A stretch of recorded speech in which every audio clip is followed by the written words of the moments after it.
As the U.S. readies to make a deal with Iran, a country it's had no diplomatic relations with in decades, longtime American allies are feeling a little left out. 6 world powers, including the U.S., are due to negotiate with Iran Wednesday over its nuclear program, 10 days after the last round of talks ended without an agreement. The Obama administration has argued a diplomatic solution that lets up on some economic sanctions in return for Iran scaling back on its uranium enrichment could help prevent a future Middle East conflict. But Israel and Saudi Arabia, along with several other Gulf states, say the U.S. is conceding too much too quickly. Trusting in Iran to hold up its end of the bargain, they say could put their own security at risk. Secretary of State John Kerry says otherwise.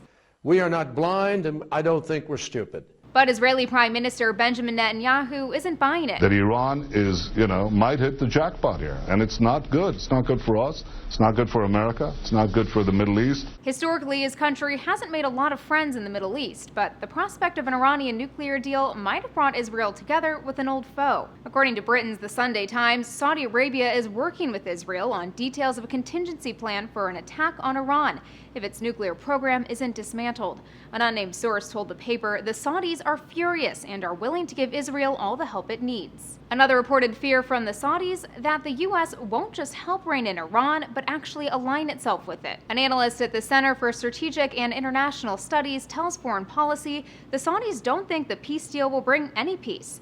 To their minds, it doesn't do anything about Iranian ambitions. It just takes the United States out of the equation as a force that's helping box Iran in. But perhaps Israeli President Shimon Peres explained the sentiment best, telling French newspaper Le Journal du Dimanche, "One thing we're convinced of is that if Iran makes a bomb, all of the other countries of the Middle East will want to do the same thing." A bill to impose more sanctions on Iran could reach the floor of the U.S. Senate sometime this week. For Newsy, I'm Elizabeth Hagedorn.